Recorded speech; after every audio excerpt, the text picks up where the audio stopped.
Pak Anies, lagi rame kita mau tanya soal bansos.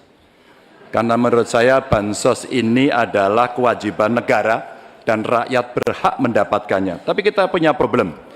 Karena banyak klaim yang diberikan seolah-olah ini bantuan orang per orang atau kelompok. Padahal kita masih punya. Ada data yang tidak valid, ada cara penyampaian yang tidak benar, ada protes yang kemudian tidak terverifikasi atau terrespon dengan baik. Ini yang menjadi pertanyaan saya kepada Pak Anies adalah, menurut Pak Anies kira-kira, bagaimana tata kelola bansos agar satu tidak saling klaim, dua bisa tepat sasaran, tiga tidak menimbulkan kecemburuan-kecemburuan, sehingga inilah satu harapan yang betul-betul bisa diterima oleh rakyat. Silakan. Masih ada waktu Bapak? Cukup. Kami persilakan calon presiden nomor urut 1, Bapak Anies Baswedan, menjawab pertanyaan yang disampaikan oleh calon presiden nomor urut 3, Bapak Ganjar Pranowo. Waktu Bapak Anies 2 menit dimulai saat Bapak berbicara. Ya, terima kasih Pak Ganjar.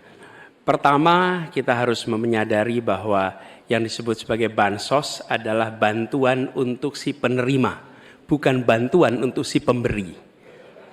Karenanya, dia diberikan sesuai dengan kebutuhan si penerima. Kalau penerimanya membutuhkan bulan ini, ya diberi bulan ini. Kalau dibutuhkannya 3 bulan lagi, ya 3 bulan lagi. Tidak usah dirapel semuanya. Okay? Dijadikan sebagai sesuai kebutuhan. Yang nomor 1, yang itulah yang disebut sebagai bansos tanpa pamrih. Kemudian yang kedua, pemberian bansos ini harus tepat sasaran. Artinya diberikan melalui pendataan yang baik, informasi data itu harus akurat, dan mekanisme pemberiannya melalui jalur birokrasi. Bukan dibagikan di pinggir jalan, tapi dibagikan langsung di lokasi menggunakan siapa jalur birokrasi. Kemudian yang ketiga, yang tidak kalah penting, ketika kita berbicara tentang bansos ini, harus bansos itu bisa dipastikan mereka yang miskin, prasejahtera itu termasuk di dalamnya. Jangan sampai mereka terlewatkan. Karena itu kami menyusun, ini sebagai bagian dari perubahan, adalah bansos plus. Angkanya ditingkatkan, yang belum masuk masih miskin dimasukkan, dan diberikan bekal pelatihan, pendampingan supaya mereka pelan-pelan bisa mandiri dan hidup lebih sejahtera. Jadi kami melihat ketika sampai kepada bansos, bansos ini adalah atas nama negara. Ketika saya bertugas di Jakarta, semua paket bansos di kerdusnya diberikan label dibiayai APBD DKI Jakarta, bukan dari gubernur, dari uang rakyat lewat APBD DKI Jakarta. Jelas posisinya. Selanjutnya kami mohon kepada calon presiden nomor 3, Bapak Ganjar Pranowo, menanggapi jawaban calon presiden nomor 1, Bapak Anies Baswedan. Waktu Bapak 1 menit dimulai saat Bapak berbicara. Terima kasih. Ya, kali ini pasti setuju dong.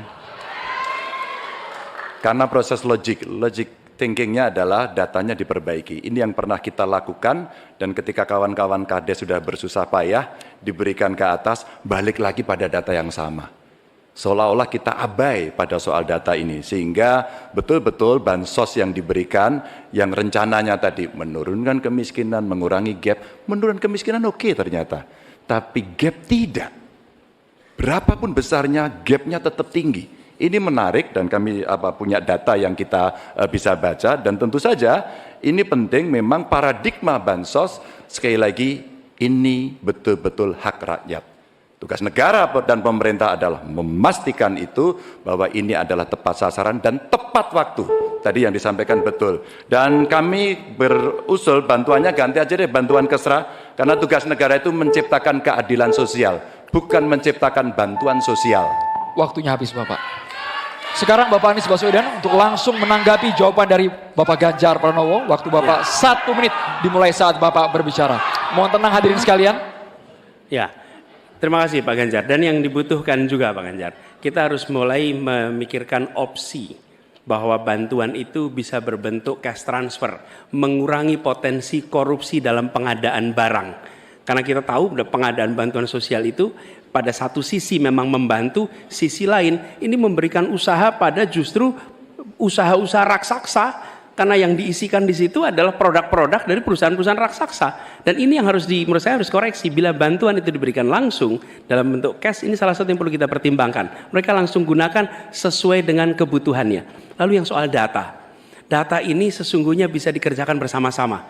Kami pernah lakukan di situ, pasti sama nih Pak Ganjar, berikan kepada RT, RW, mereka musyawarah mencocokkan siapa dalam daftar itu yang benar, siapa dalam daftar itu yang keliru. PKK, LMK, kemudian Karang Taruna, RT, RW, mereka bisa membantu. Datanya akurat, dananya dipakai sesuai kebutuhan. Makasih. Waktunya habis Bapak.